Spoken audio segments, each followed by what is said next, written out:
Willow Creek Springs presents Healthy Living with your host, Joe Grumbine.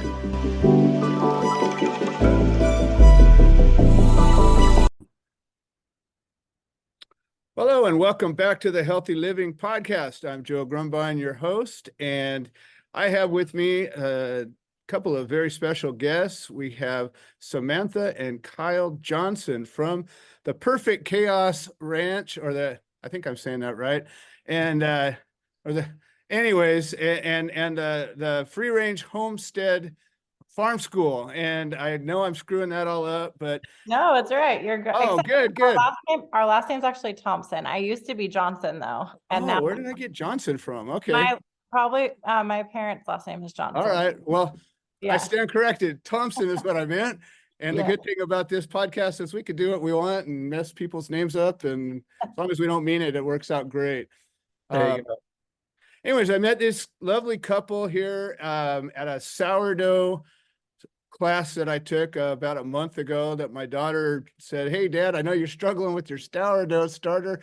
Let's go take a class." I says, "All right." So I couldn't have been more impressed. And they've got this amazing, I don't know what to call it, gigantic building, barn, school, church, I don't know, multi-purpose building, and an incredible property that I've only seen little bits and pieces of.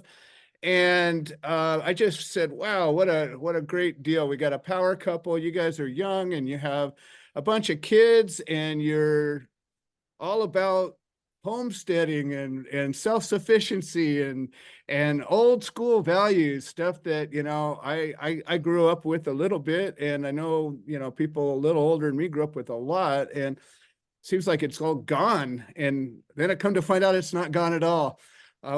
So why don't you guys tell me a little bit about yourselves? How did you go from when you were, born and raised to this? Yeah. The property that we live on now, in Marietta, Kyle was born and raised at. So, his parents bought property up here and there was really nothing. It was all dirt. And it's pretty incredible. His mom planted every single tree that was on this property by seed. And so, I know what that's all about. yes. And so it's really neat to see like that legacy. And now like our kids are playing where he grew up and on the same rocks, and I love it. Yeah.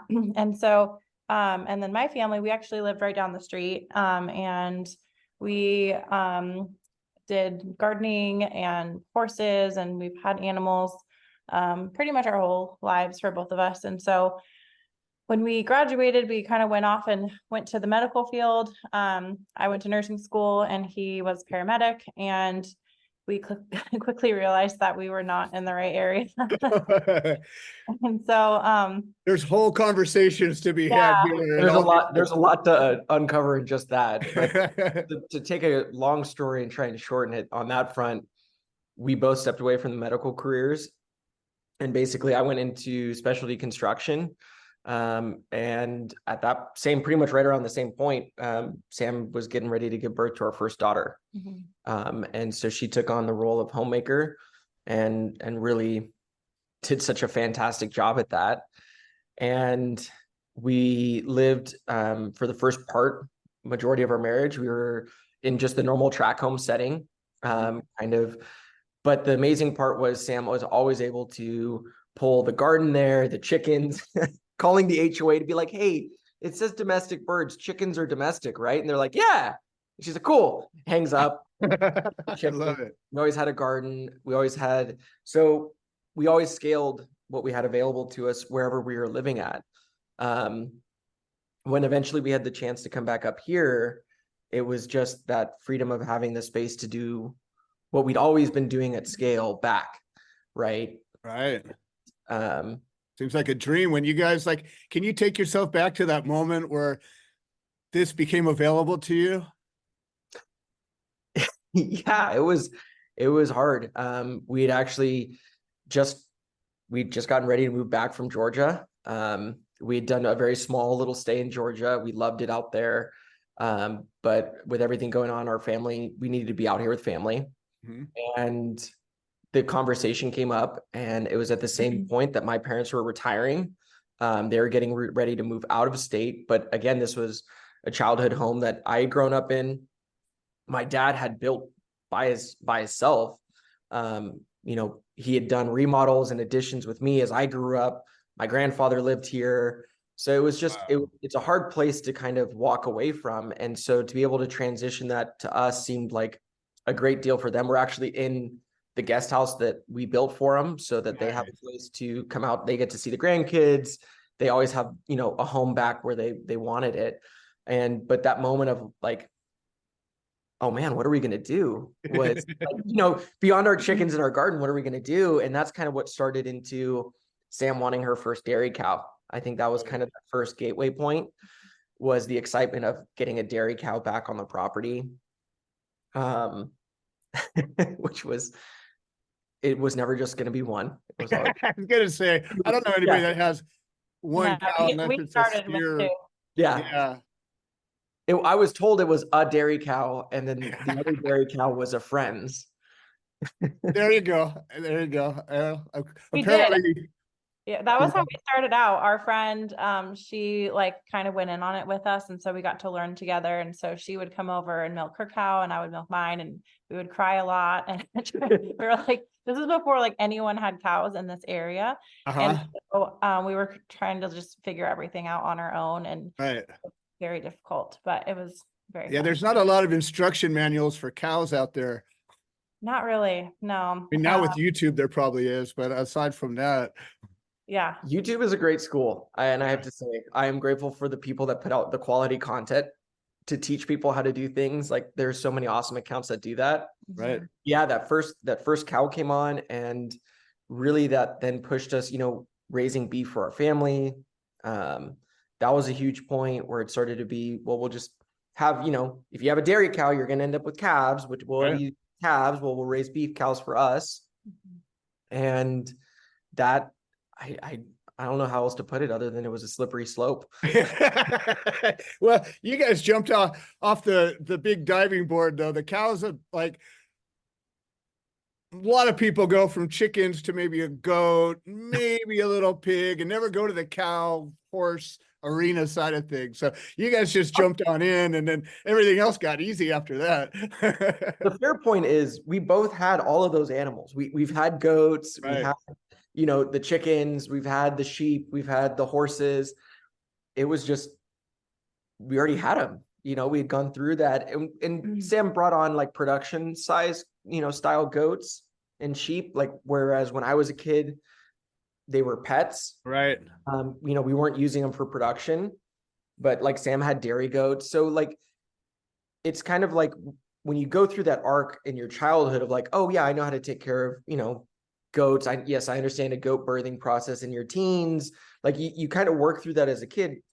That step from, no cow to cow is a lot smaller than you think it would be. So I do feel it is, because you've already laid the foundation for it to be in your mind. And once you do that, it's just like that, it can happen. Yeah. Like, I don't know what it's going to be like for my kids to be like, oh yeah, we had the production cow, we had the production beef cows. Like, I don't know what they're going to get when they're off point. Yeah, that's so funny. So you started raising meat for or animals for food, and which declares pretty clearly that you guys aren't going down a vegetarian vegan route, which a lot of people do. I personally don't, but whatever. I respect everybody's right to do what they want. Really, that's kind of what this is all about. Underneath it all is about personal freedom and liberty and all that good stuff. But it's a path that some people find off-putting or whatever. And I always struggle with that because, good people, you think you just have everything good in common, but some people draw these lines and they're like, well, we don't this and we don't that. And we got all this in common, but I can't talk to you because you do that thing. Have you guys run into any negative, I don't know, blowback from the animals? I think the majority of people know. I would say like we haven't had like a lot of people that have at least spoken up to us about it. Right. I'm sure there's people that feel strongly about it because it is hard. to think about taking a life it's hard, and it should be. And I always tell people that it should be. We do chickens as well. And like when we do a class to teach people how to butcher chickens, we always say like, we're taking a life, like this is very serious. And Exactly. with our beef cows, like I cry every time. And so I don't think that should be taken away. I think a lot of farmers lose their compassion. Right. Kind of why we're doing what we're doing. Like we Yeah. want our animals to be humanely raised, and to know what's really going on in the beef industry and the slaughterhouses. Once you have that education, your mindset does change. And so Okay. it's a big part of why we're doing what we're doing. And I think people that feel strongly about not eating meat, they appreciate that about it. At least, you know, if we're going to do it, we're doing it in a respectful, humane way. Absolutely. So I feel like for the most part, we don't. I love giving vegans a hard time though. I do too. I have such a good relationship with so many of them. Like my friend, we talked with her. She healed her cancer, and she did it all through like that, you know, juicing and stuff like that. Yeah. And I still make fun of her for it. But Absolutely. I mean, there's obviously, I believe that a lot of, if you're growing things and you're cutting the junk out, the sugar and the processed things, Exactly. like That's where you're- most of it comes from, right? Just eat good food. exactly. Yeah. And I think I think as long as communities can offer, and I think, okay, in society today, I think this is the problem, right? We're just looking at a small window of like vegetarians versus carnivores. Exactly. But as a whole, you can have really awesome conversations with both sides of those tables. And like, I've even seen it on like as awful of a platform as like social media. Yeah. Like it's been able to maintain very positive conversations with people around it, including her friend who did such wonderful work with the diet she went on.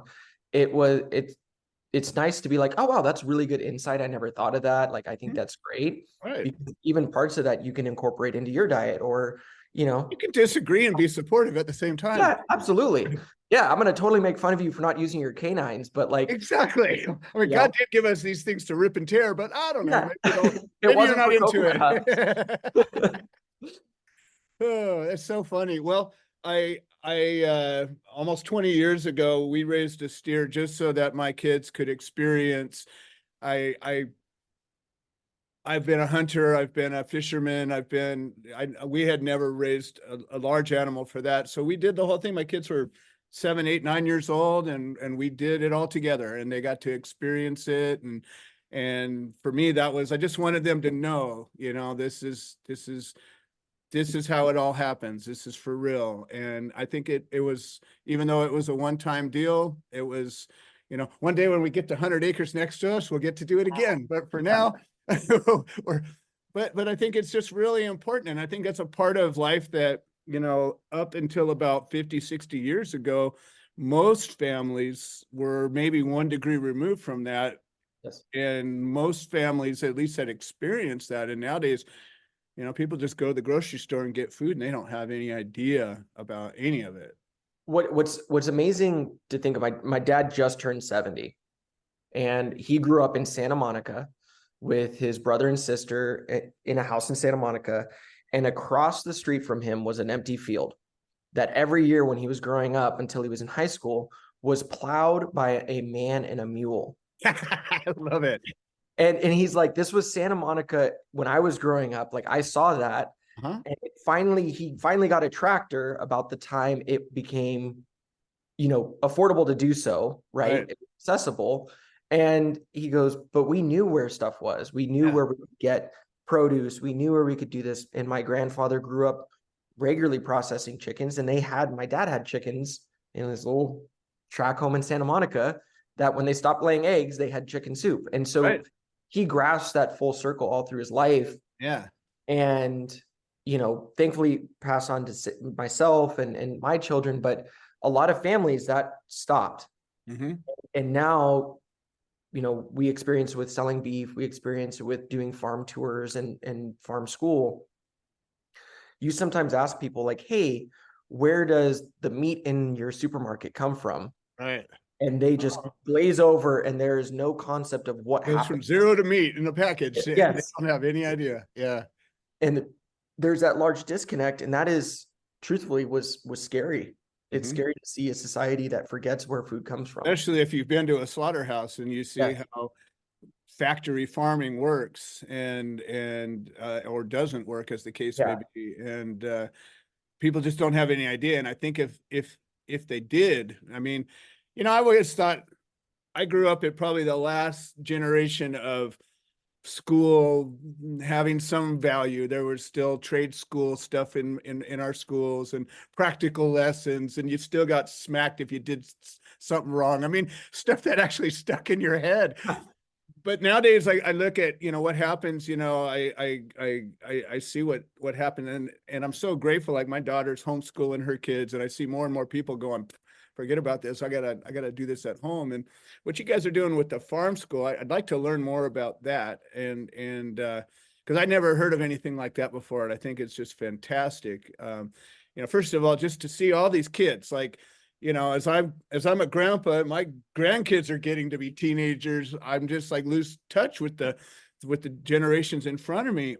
And I've been wanting to reconnect. I feel like now, through your group and other groups that I'm connecting with, all of a sudden we're reconnected with kids, and we're getting more and more kids out here and getting back to the teaching side of things. But to go from farm school or to go from homeschool to literally creating a school where you teach kids how this stuff works, how did that even happen? COVID. Oh, okay. So it's recent. Kind of. So Yeah. we always homeschooled, like even before that. But I think during COVID is when we really started opening up our garden and our property for other people to have something to do. And then people were asking, like, hey, can we come over? Because there was really nothing open. Even the beaches were closed at one point. And Right. so That was crazy. yeah. Just an aside, there was this one time a couple of years ago, my wife and I went up to Lake Mary up in the Eastern Sierras, and we go and get this little cabin up there and just get the hell away from everybody for a week. And it was middle of the pandemic, and literally we were sitting up on our balcony looking over the lake, this beautiful, pristine, just couldn't be a more beautiful place. You guys get all weepy at God's glory and all this wonderful stuff. And I see this guy on this little paddle board in the middle of the lake wearing a mask. And I was like, I just like almost jumped into the water, swam over to him and said, what in the heck are you thinking? But I mean, that was the insanity that we were living in. Beaches were closed, the mountains were closed, everything was closed. Now they're like going, never mind. It's just a flu now. Yeah. I couldn't believe it when I was driving by and it said, to stop the spread, the forest was closed. And I said, you've got, like, how do you, what? Where does that even come from? Yeah. So that was such a huge impact to our community, because we could escape here from the rest of the world, right? We had the playground. We quite literally had a playground here, Mm-hmm. The gardens the kids can play with. And so we were isolated, but, we were constantly having a stream of families up here. And it started usually, like most things, just a couple friends, and then it grew. And, we had to figure out how do we track it, because, too many people were coming. Quite frankly, we had cars one day road, and I'm like, oh no. And what have we done? We got in trouble for that one. Yeah. But that was the start of it. Yeah, it was mainly like tours we were trying to offer, and seeing kind of like you were talking about the disconnect from food. Like, I remember there was one little boy that didn't understand, like, chicken came from chicken. And so I think a lot of parents want to shelter their kids to protect them. But that was kind of eye-opening for me, and saying, like, okay, this is a need in our community. And a lot of agriculture groups, unfortunately, have become political, and it's just turned into something where I didn't really want our kids involved in. And unfortunately, with our lifestyle, taking care of cows and all these things, we can't really do sports. And our kids don't really have a desire to do it. Right. So we were looking for like a farm school type thing, and couldn't really find anything that I wanted. And so we just kind of created it, and we're like putting it out there to see if anybody had any interest.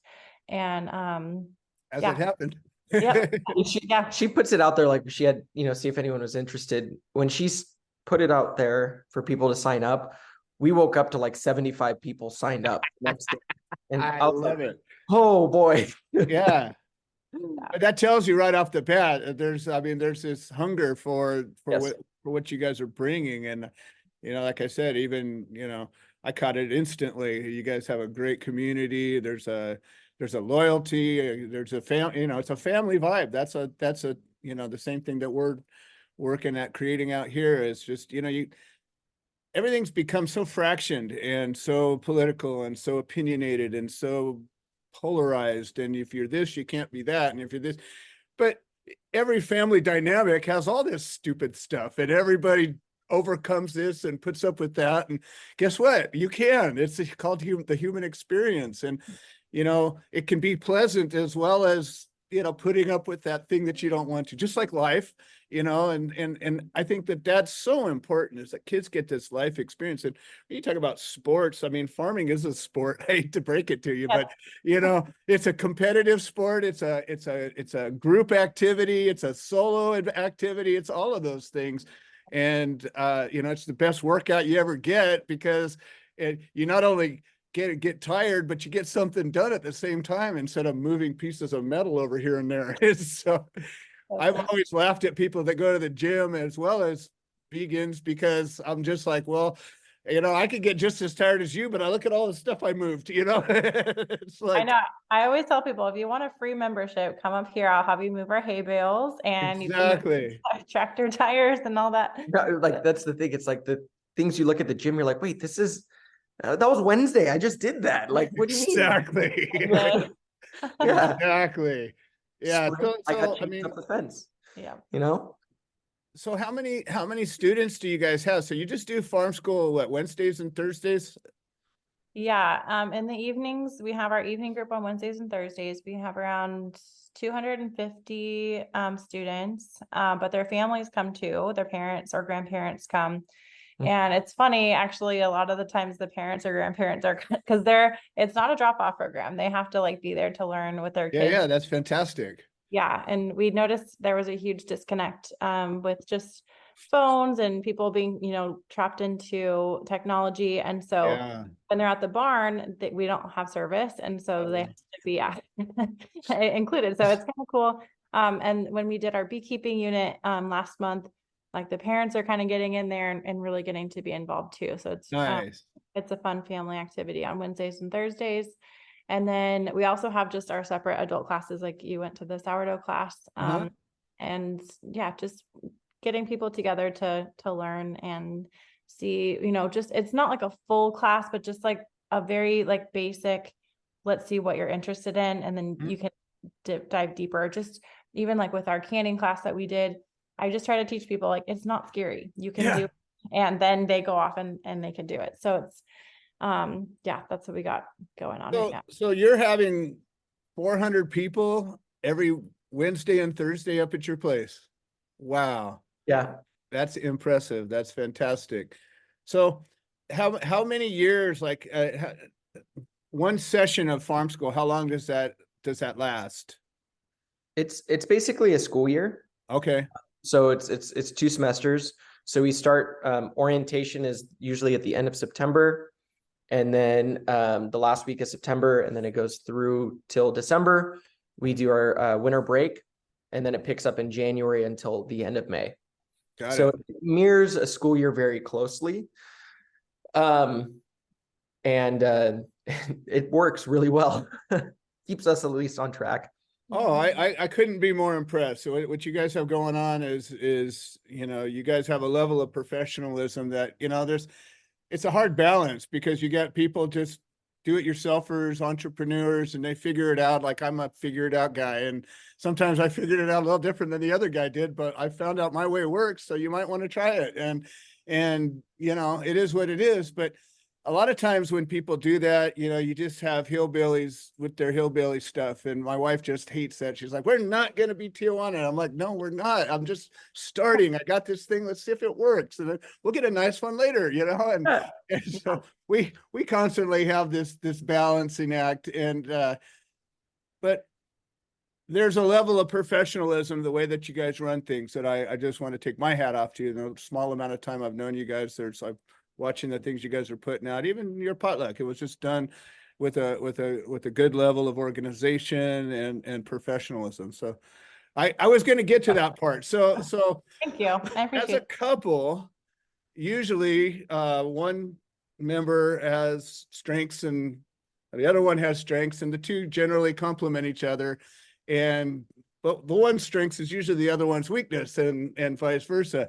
And usually one's more of a risk taker, one's more of a planner, one's more of a whatever. There's all these things. So how do you guys slice up your talents? That's a great question. She's the brains. It's plain and simple. She is a visionary and a risk taker and a challenger of status quo. So Nice. she is the first one to come up with the idea at 2 a.m. and say, this is what we're going to do. And I'm super excited about it, and have it figured out by 6 a.m. when I'm finally ready to start talking.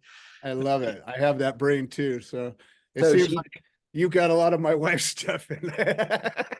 and then, you know, she has an eye for excellence. So, you know, she knows what good looks like, and she's going to hold us accountable. The lights in the barn is a great example. Me and a good friend of mine had them all the way put up, and we were like, this looks great. Yeah. And she's like, Nope. no. Well, that part of it you got my wife. My wife does that part. I match you with that. I make it work, and she makes it look good. Yeah. So yeah, no, she definitely is. You know, this is recorded, right? So anytime I have an idea, I can be like, hey, remember, I love it. eye of excellence. Is that? You have an eye I love it. Hey, it's the eye for excellence here. Doesn't change the fact I got a mouth for grumbling, though. So one thing that I did notice, and I think this is really important, and I don't want to gloss over it, is you guys have clearly a strong faith.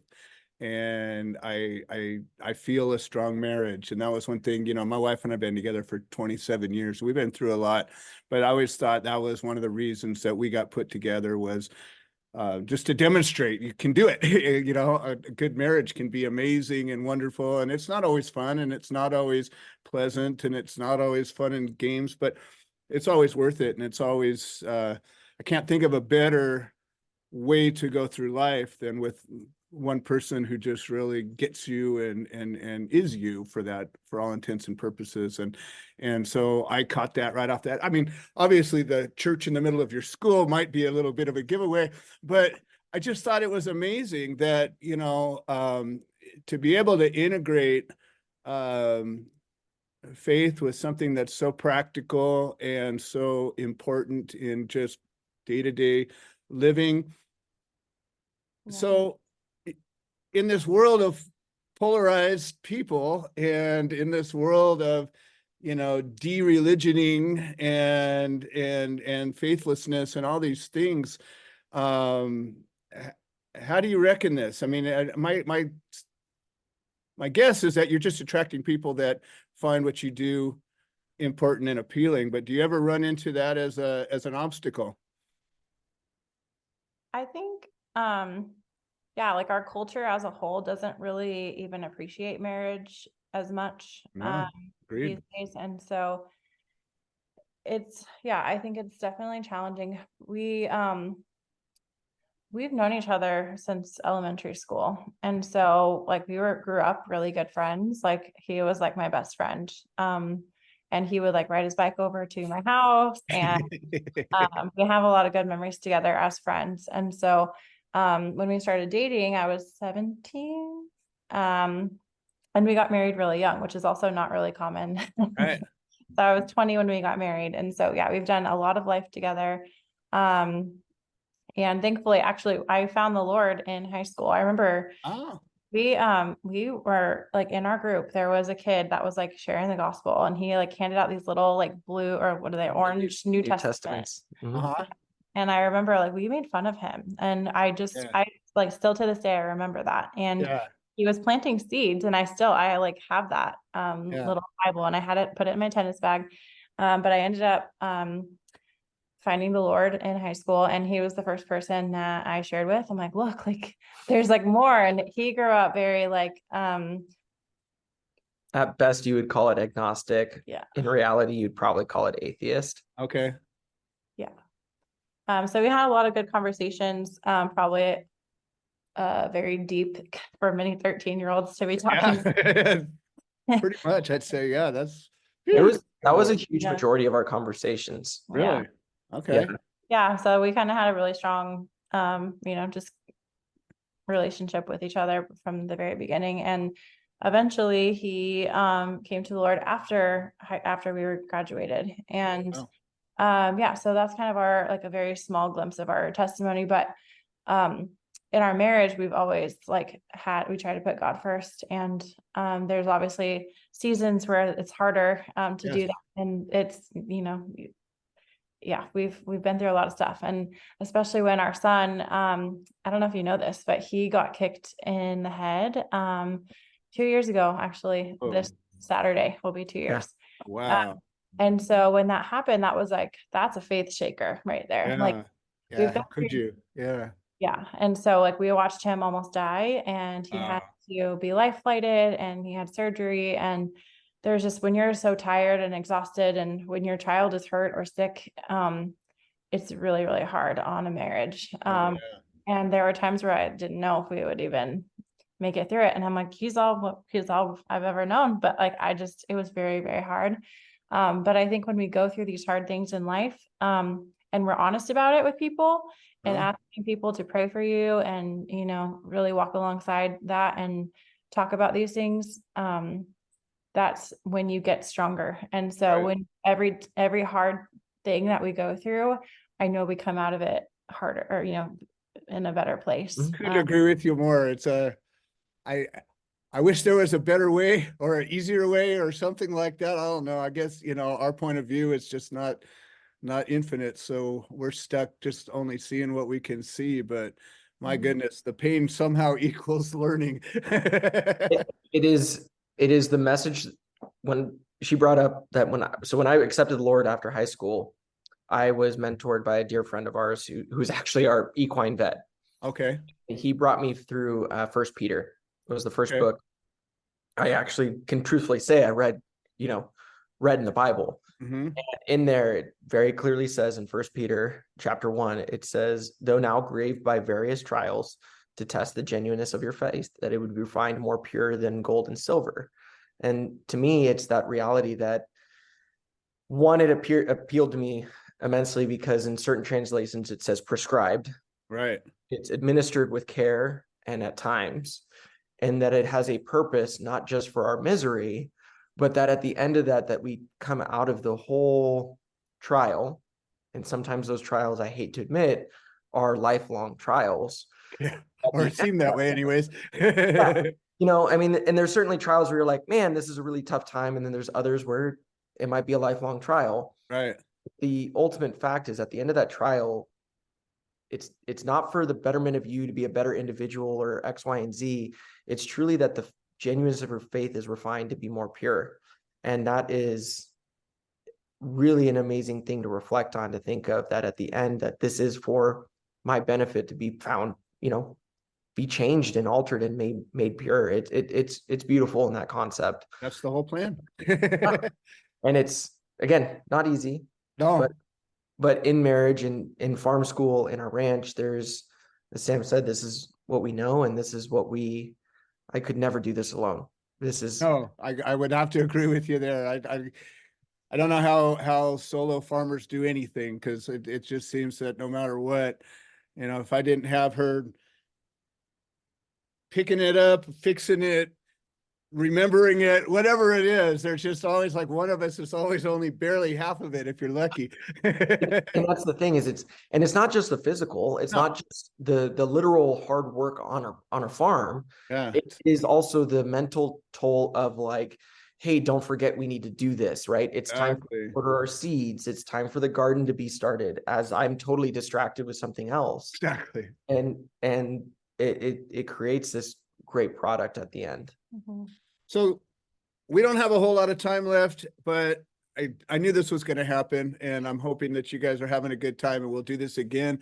But when you talked about products, I understand that you guys offer a number of different products. Why don't you tell us a little bit about that? A big part of what I want to do with this is raise you guys up and let people know that what you're doing is there, and not that you need more people today, but you just can, you can never have enough support. Yeah, I love that. Thank you, by the way. Yes. It's been so fun doing this with you. Good.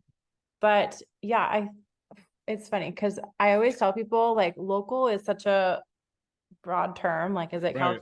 Southern California, but there are so many different local farms, which I'm so grateful for. But yeah, we do kind of a little bit of everything. So we have our raw dairy. So Which we have, I might say your milk is amazing. I had oh, good. 2 Nice. glasses of that milk at the potluck. It was unbelievable. It took me back to my uncle used to work for Altadena and used to bring a jug of raw milk over when he delivered milk to us. And yeah, that was like, I was probably 10 years old. So that's Yeah, a it's minute. amazing when you try it. And I love being able to share that with people and just Yeah. teaching, especially for those that can't have conventional dairy, Right. and why we don't drink it. And so that's like a whole other conversation. I could go on forever, Yes. but We hopefully will. yes. And yeah, and so we have the cheese and all that goes with it. And then we have bees. And so we do honey. Nice. And then we also have our beef that we raise. So it's grass-fed beef, and we do beef boxes and beef shares. Fantastic. Yeah, I saw it. I'm starting to catch more and more things that you guys are putting out. So I know we have your bio set up, and if you want to send me links to how people can find your stuff too, we can plug that in there, make it nice and easy. I just want to touch on this, and hopefully we can talk a little bit more, but this is real important to me. I know you guys have your own children, but your bio says you've kind of taken in some other kids. And I have 2 biological kids with my first wife, and that didn't work out. And I met my wife, and she was a widow, and she had 2 young daughters, and I was never going to get married again. I was never going to have any more kids. I was never going to.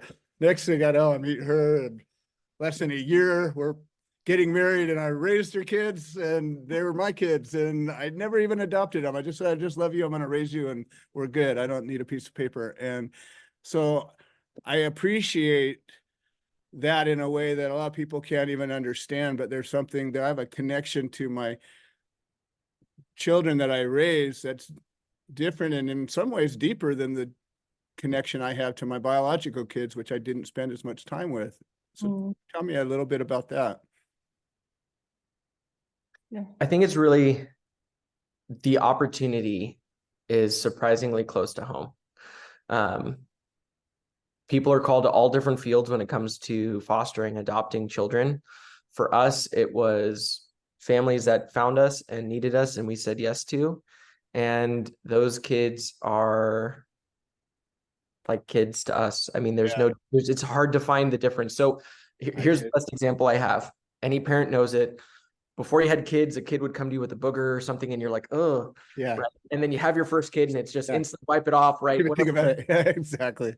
And I realized that it was that I had treated them as my own child because the first time they came up, and I was like, whoop, there we go, no worries. Yeah. And I was like, wow, like the Lord just, I don't, it's not changed my mind, but set in my mind that, you were to be a father to those kids. And biblically speaking, again, we should take care of the widows and take care of the orphans.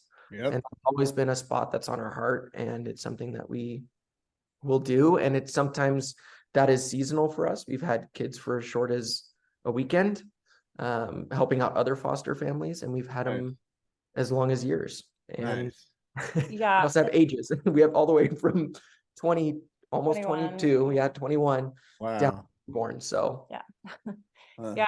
So it's we kind of went into it like we always said that we wanted to like foster or adopt before we even had biological. And we went through the process of getting licensed and all of that. And we did, like Kyle said, we did respite care, helping other people that just need time because it can be very emotionally draining when doing foster care. And so, yeah, it's kind of funny because like you said, the Lord would just kind of bring people into our life that weren't even through like the system necessarily. Wow. Yeah, the first one was a girl that we met actually at church, and she was a young teen mom, and we were helping her out, and she eventually took her own life. no. Like several years of helping her, 18 months after helping her. And so, yeah, we had him for a while. We could talk like for hours, but Yeah. it's like every time God has just brought people into our lives, and we're like, here you go. And Micah is one of them.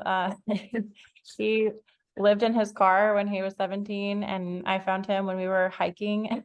Really? Wow. What are you doing? And like we called his social worker, and he literally moved in with us that day. Wow. Yeah. Oh my goodness. Yeah, Sam Wow.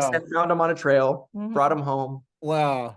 I He guess was- the risk-taking thing is just not a big deal. I love it. Yeah. Yeah. Love it. That was an interesting phone call But- to Kyle. He wasn't there. Hey, honey, you're not going to believe what I just said. No, actually, it was a photo of a driver's license. These kids are coming home with us because he actually had a There was friend. two, yeah. Wow. Oh So- my goodness. So, but and he deserves a huge he's gone so far, and it's super rad to Wow. see. He just texted us the other day, like his big goal, his big mission to get was his driver's license. Yeah. And if He you- was driving a car, like he had lived in his car, but he didn't have a driver's license. Yes. And it's Wow. really crazy. It was like, Wow. and he had a job and everything. So I was like driving him because I was like, if you get in trouble, Right. You lose everything. Yeah. yeah. And so he finally accomplished that. He has a All he has a right. good job. So he's had his own trials and his own testing of genuineness, and so he's gone through a lot, but he is doing so awesome, and it's just cool to see that. And that's the reward for us to see, right? It's, yes, I have another kid that gets to call me dad, and her mom, which is Yeah. huge, That's just something better in life. golden by itself. But to watch, Yes. to watch accomplishments from somebody that you inspired, to me, I get it. I know exactly what you're saying. I've mentored kids for my whole life, and when you do something good and show it to you, you're just like, yeah, that's Yes. just such like a when they want to joy. call you and tell you. Yeah. Yeah. That is fantastic. Well, guys, we're just about out of time, but I definitely wanted to bring up this event that you guys have. And like I said, I feel like, my wife and I met you guys, and I feel like there was a calling for that. And I'm hoping to get you guys to see our spot, and just to, I really feel like there's a lot in common, and that you told me about this event. Why don't you share a little bit about what that is all about? Yeah, so health and homesteading. It's a conference that we've been putting on. This is our third year. Nice. And we are doing it at the ranch where we do farm school. And it's going to be just like we did our potluck a few weeks. It's about like getting our community together and allowing homesteaders to learn from one another.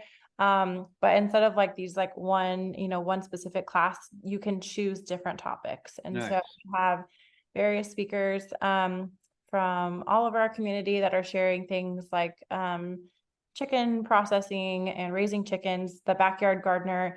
We have a huge amount of people that are interested in homesteading one day. And right now, kind of like how we started off, like in our shop. It's a really short leap. Get Exactly. a couple of packs of seeds and a shovel, and before you know it, it's all over.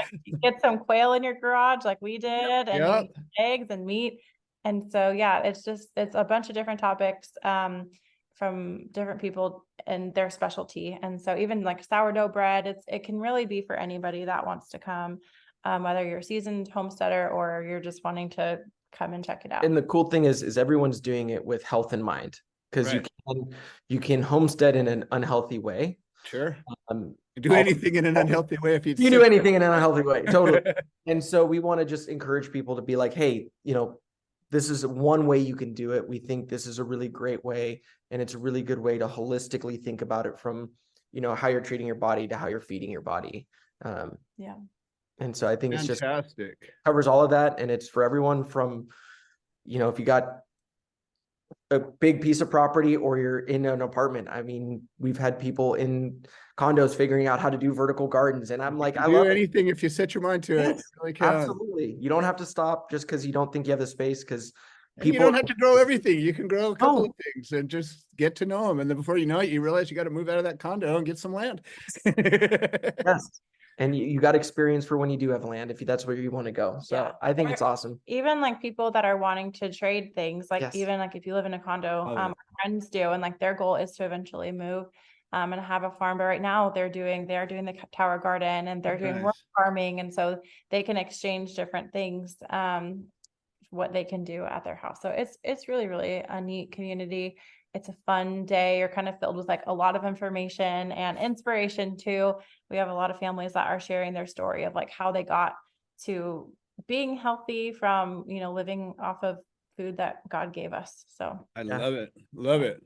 Well, I'm looking forward to it, and I'm looking forward to spending more time with you guys. For anybody who's listening, how does somebody find you guys? perfectchaosranch.com and freerangefarmschool.com. Yep. We are on Instagram and we are on Facebook too. And so those are a few ways that you can find us. Final question. Is it Samantha and Kyle or Kyle and Samantha? Samantha and Kyle. That's kind of what I figured, but Samantha and Kyle Thompson, thank you so much for joining us, and just really look forward to spending more time and learning from you guys, and hopefully I've got a little something to share as well. Awesome. Thank you. Yeah, we're so excited to come over and visit your farm too and see what you Yes. guys got going on. Absolutely. Well, let me know when the chaos calms down a bit. We'll do it. We'll do. And for everybody else, this has been another edition of the Healthy Living Podcast, brought to you by Willow Creek Springs, and thank you for joining us.